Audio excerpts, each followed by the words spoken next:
अब हम बात करते हैं कोशिका, सेल। कोशिका क्या है? ब्लैक बोर्ड दिखाना मास्टर जी। हम बात करते हैं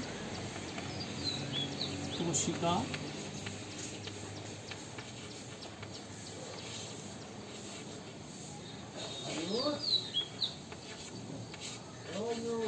किसे कहते हैं या कोशिका क्या है? कोशिका को हम कहते हैं जीवन की इकाई, यानी अगर हम बात करें इसकी शरीर की संरचनात्मक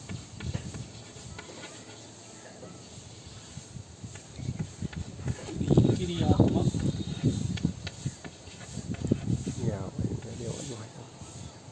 एवं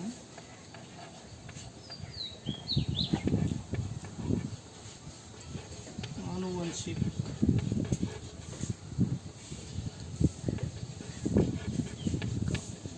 इकाई को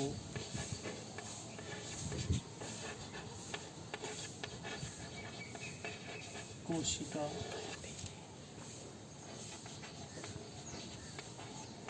कहते हैं। किसी भी जीव का जो शरीर है वो कोशिकाओं से मिलकर बना होता है, यानी कोशिका क्या है? शरीर की इकाई। इकाई की बात करते हैं, जैसे अगर हम इस कमरे की बात करें, कमरा किस चीज़ से मिलकर बना है? पहले हम कहेंगे दीवारों से मिलकर बना है, लेकिन अगर दीवार की बात करी जाए, दीवार किससे मिलकर बनी है? एक इकाई की अगर बात करें तो दीवार, ईंटों के ऊपर ईंट रखते चले गए हम, तो क्या तैयार हो गई? एक दीवार तैयार हो गई। इसी तरह से हमने 4 दीवार बनाई और एक कमरा तैयार हो गया। तो अगर कमरे की इकाई की हम बात करें तो क्या होगी? एक ईंट जो होगी वो कमरे की इकाई होगी। इसी प्रकार से हमारा जो शरीर बना है वो लाखों करोड़ों कोशिकाओं से मिलकर बना है, और हमारे जो शरीर की इकाई भी वो एक कोशिका को हम नग्न आंखों से नहीं देख सकते। कुछ कोशिकाएं केवल सूक्ष्मदर्शी की सहायता से देख सकते हैं, इतनी छोटी होती है कोशिका। तो शरीर की संरचनात्मक, क्रियात्मक और आनुवंशिक इकाई को कोशिका कहते हैं। अब इस परिभाषा में हम देखते हैं 3 शब्द आए हैं: संरचनात्मक, क्रियात्मक और आनुवंशिक। संरचनात्मक से मतलब क्या है? संरचनात्मक से मतलब है हर जीव का, किसी भी जीव का जो शरीर की संरचना हुई है, शरीर जो बना है वो किससे बना है? कोशिकाओं से मिलकर बना है। संरचनात्मक से मतलब ये है, यानी कि ये शरीर की रचनात्मक इकाई है। कोशिका जो है क्या है? शरीर की, हर जीव के शरीर की रचनात्मक इकाई है। किसी भी जीव का जो शरीर बना है वो कोशिकाओं से बना है। दूसरी बात आती है क्रियात्मक। क्रियात्मक क्या है? क्रियात्मक मतलब कार्य करने का। हर कोशिका में सभी कुछ क्रियाएं होती रहती है जो जीवन के लिए जरूरी है। इसी प्रकार से तो जितने भी कार्य हमारे जीवन के लिए आवश्यक है वो सभी कार्य, वो सभी क्रियाएं प्रत्येक कोशिका के अंदर होती है। इसलिए कोशिका को शरीर की क्रियात्मक इकाई भी कहते हैं। तीसरा शब्द है इसमें आनुवंशिक। आनुवंशिक क्या है? आनुवंशिक से मतलब है किसी भी कोशिका की जो नई कोशिका बनेगी वो पूर्ववर्ती कोशिका यानी पुरानी कोशिका से बनती है। प्रत्येक कोशिका में अपने जैसी कोशिका बनाने की क्षमता होती है, इसलिए इसको जीवन कोशिका की आनुवंशिक इकाई भी कहा है। तो शरीर की संरचनात्मक, क्रियात्मक एवं आनुवंशिक इकाई को कोशिका कहते हैं। अब हम बात करते हैं कोशिका की खोज की। कोशिका की खोज कब हुई, कैसे हुई और किसने की? तो एक अंग्रेज वैज्ञानिक हुए, रॉबर्ट हुक। रॉबर्ट हुक अंग्रेज वैज्ञानिक हुए।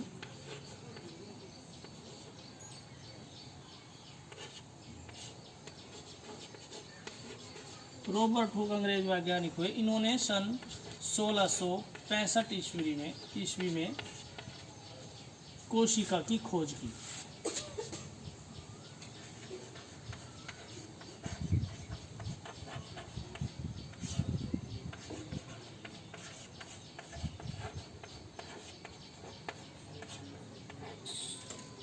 कोशिका की खोज। इन्होंने सबसे पहले कोशिका को देखा। कार का पेड़ होता है, पहले आपने देखा होगा जो बोतलें होती थी उनका ढक्कन बनते थे, कार का पेड़ होता है उसकी लकड़ी से। तो उसमें जैसे आपने अगर मधुमक्खी का छाता देखा हो, उसमें जैसे कमरे बने होते हैं, छोटे छोटे से छिद्र होते हैं, इसी प्रकार से कार के पेड़ में भी छिद्र होते हैं। और वहाँ पे उन्होंने सबसे पहले कोशिका को देखा और 1665 ईस्वी में ये कार्य किया। तो कोशिका खोज किसने की?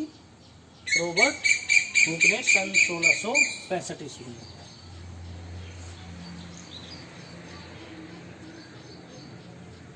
अब हम बात करते हैं रचना के आधार पर।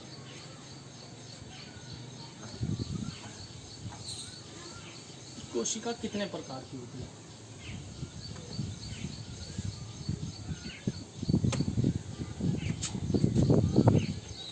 अगर हम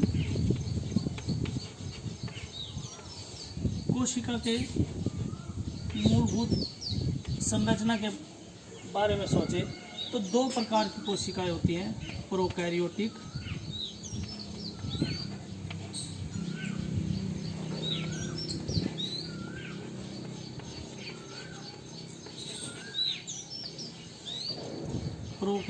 कोशिका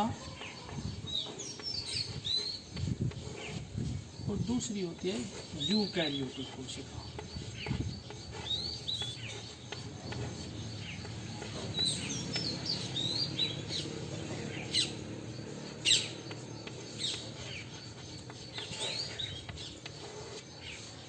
प्रोकैरियोटिक कोशिका किसे कहते हैं?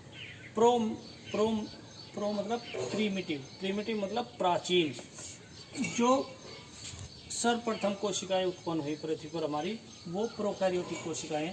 ऐसी कोशिकाएं जिनमें सुविकसित कोशिकांग जैसे माइटोकॉन्ड्रिया, हरितलवा, गोल्जी बॉडी, एंडोप्लाज्मिक रेटिकुलम और सुविकसित केंद्रक नहीं पाया जाता। ये सब चीज़ें नहीं पाई जाती, उन्हें हम प्रोकैरियोटिक कोशिकाएं कहते हैं। इनमें केवल 70 एस राइबोसोम पाए जाते हैं, 70 एस राइबोसोम। और जो केंद्रक होता है वो केंद्रक विहीन होता है, यानी आनुवंशिक पदार्थ जो होता है वो कोशिका द्रव्य में ही फैला रहता है। तो ऐसी कोशिकाएं जिनमें सुविकसित कोशिकांग, माइटोकॉन्ड्रिया, हरितलवा, गोल्जी